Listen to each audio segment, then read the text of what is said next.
The multiverse is real, but it's not a string of alternate timelines and upside down worlds where everyone has different colored hair. Oh! This throws my entire perception of reality into question. It's actually more like Tom Segura's Bad Thoughts skit, where two people are recalling the same interaction, telling their respective therapists about how the other person has wronged them.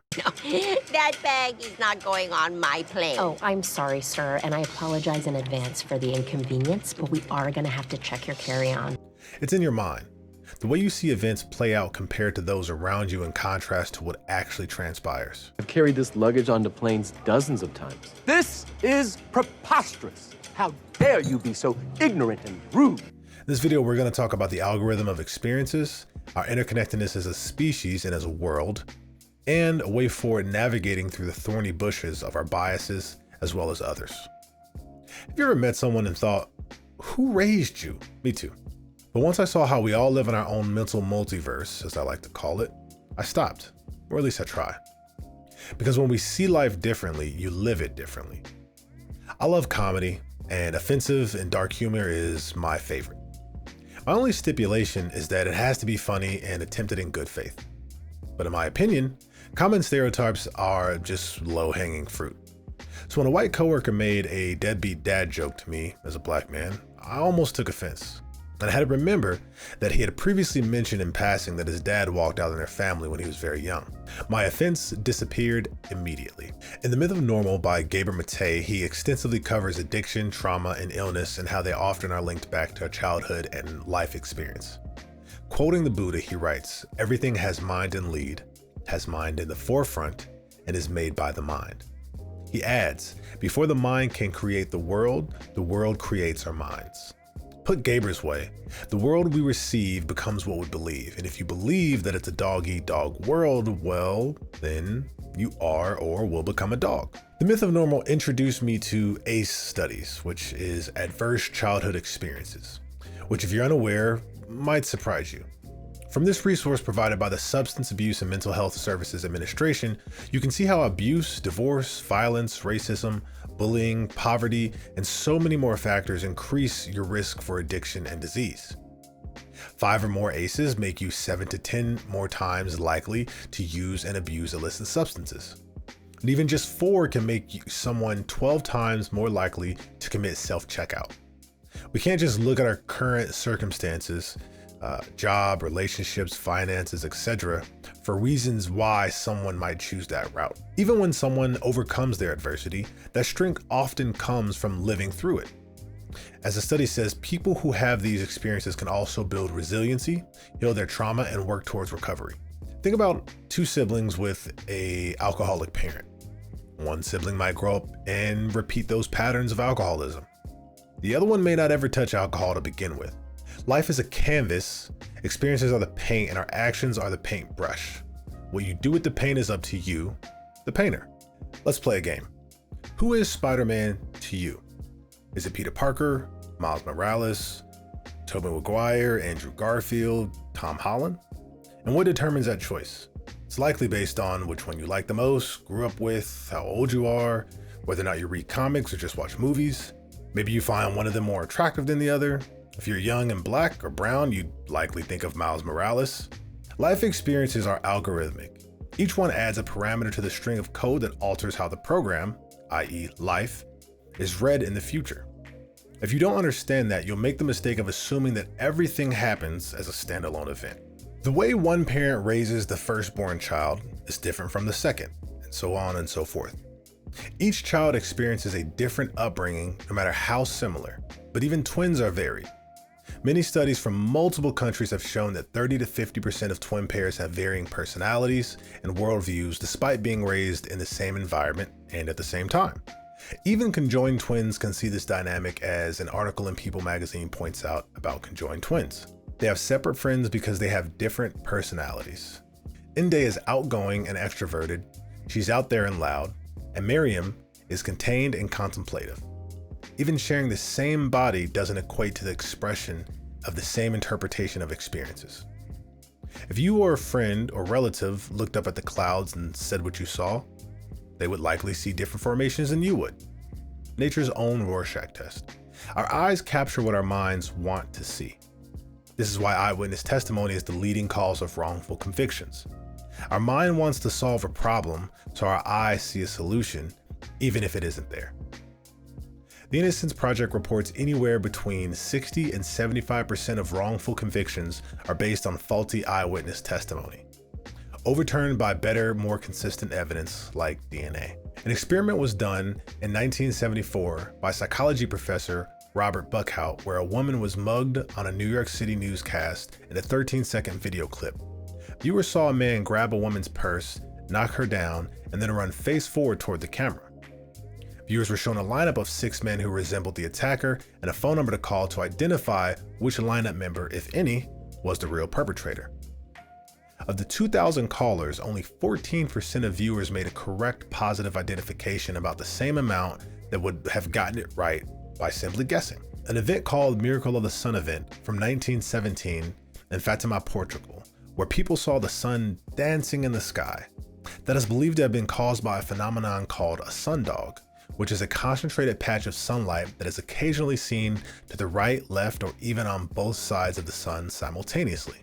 In 2015, a dress went viral, dividing the internet over what color it was, which I always thought was weird because not only do people see color slightly differently, but screens also have differences in color through hue, saturation, and brightness.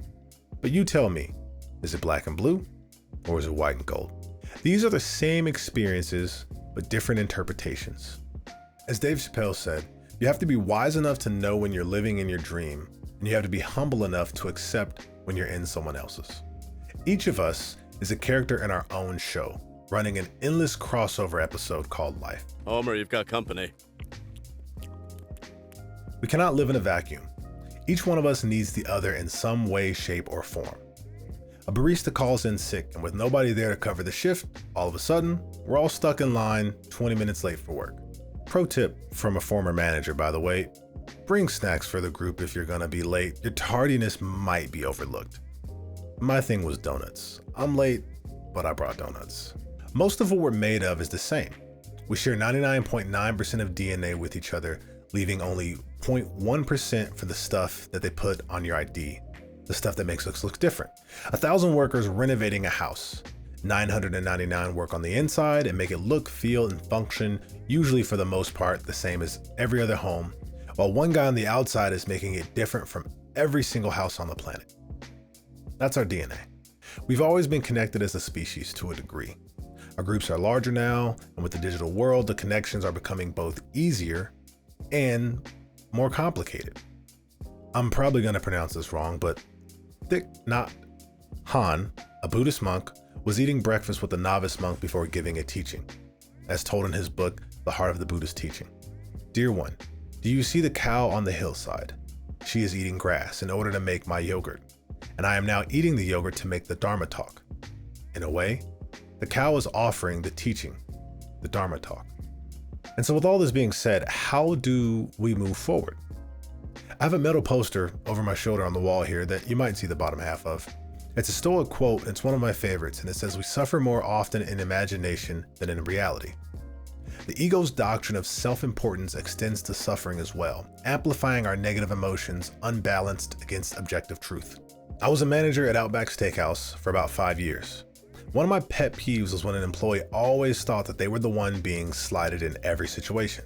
But in reality, I had seen it happen to multiple people throughout the day or even the week. If the sales projection says that the next month won't be busy and you can't assign as many shifts as normal, individuals will come straight to me with claims of unfair treatment, that they're the ones suffering without even checking to see what others might be experiencing in that trend or looking at the big picture. Not knowing that 6 or 7 other employees also wanted more shifts than they got. We have to capture our thoughts by understanding our own perceptions and biases. And here's how. If you have negative feelings towards a person or a situation that pop up, first ask yourself if you have biases that push you in that direction. Even positive interactions can be misleading if they come from a place of bias. I like dogs because they're usually nice and they like me.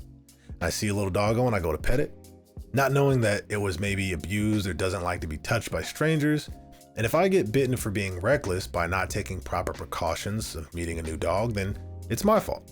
And I'm not saying to excuse behavior, just to manage your expectations properly. And if you know a person well enough, you can ask yourself what biases they may have that may be influencing that behavior. And depending on the situation and who it is, you may be able to ask them why they feel the way that they do. And even if they've never consciously thought of the question, you would have opened their mind up to going down the path of discovery, and you both may learn something new. Lastly, is there anything missing that I'm just not seeing? Is there a big picture that may be outside of me or them altogether that neither of us is considering? Just because someone is wrong doesn't automatically make you right, and vice versa. Sun Tzu's philosophy stated that if you know the enemy and you know yourself, you need not fear the result of 100 battles. Now replace enemy with neighbor and battles with disagreements. It's not just about how people see us, but also about how they see themselves and their place in society. The more you understand about yourself and each other, the closer in the middle you can meet. Healing flows when we are able to view this hurting world as a mirror for our own pain and allow others to see themselves reflected in us as well recognition paving the way for recognition. Another quote from Gabor Maté, Out of the Myth is Normal. The secret sauce of successfully navigating this mental multiverse is mindfulness. When you aren't mindful, it's like being a passenger in one of those self-driving cars. You may arrive, but you weren't in control. Practicing mindfulness in each moment helps regain control of our thoughts, which is the key to seeing the world in new perspectives. One obvious and well-known technique of improving mindfulness is meditation. And for my personal story and my journey with meditation and how it's impacted my life, you can check out this video here. Thanks so much for watching. If you made it to the end and you liked the video, hit subscribe. We got much more coming. We're gonna need to check your bag. Really? Yeah. Are you sure? I always travel with this. You can just leave it there. I'll take care of it. Okay. Thanks. Thanks.